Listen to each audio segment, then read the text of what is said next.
शिक्षण शिक्षण कशासाठी? शिक्षण शिक्षण कशासाठी? आपल्या सर्वांच्या भल्यासाठी, आपल्या सर्वांच्या भल्यासाठी. कष्टाने जीवनस्तर उंचावण्यासाठी, परोपकाराची भावना जागवण्यासाठी, चारित्र्याचा विकास करण्यासाठी, अपयश स्वीकारून यशाकडे जाण्यासाठी, अज्ञानी माणूस साक्षर बनवण्यासाठी, माणसातले गुण प्रकाशात आणण्यासाठी, जीवन सदा कार्यरत ठेवण्यासाठी, सुख समाधानाचं जीवन जगण्यासाठी. शिक्षण शिक्षण कशासाठी? आपल्या सर्वांच्या भल्यासाठी, आपल्या सर्वांच्या भल्यासाठी. आदरणीय व्यासपीठ, गुरुजन वर्ग, माझ्या मित्रमैत्रिणींनो, मी संपत प्रियंका उमाशंकरजी देशमुख इयत्ता 4थ्या वर्गाचा विद्यार्थी आहे.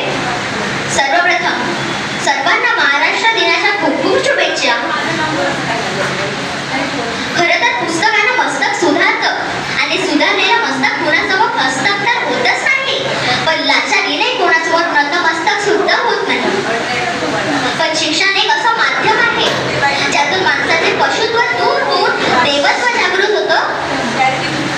एखादी गोष्ट कोणीतरी सांगितली असावी किंवा धर्मात लिहिलेली असावी, म्हणून ती डोळी झाकून स्वीकारावी, याऐवजी ती तर्काच्या आणि विज्ञानाच्या कसोटीवर घासून पाहणे हेच खरे शिक्षण होय. जोवर आपण का आणि कसे हे प्रश्न विचारत नाही, तोवर आपण शिकलो असे म्हणता येणार नाही.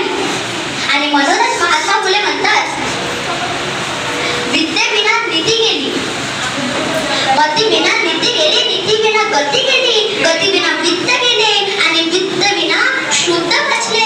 इतके अनर्थ एका अविद्येने केले, एका अविद्येने केले. या ओळीत महात्मा फुले शिक्षणाचे महत्त्व तर पटवून देतातच, पण सावित्रीबाईंच्या रूपाने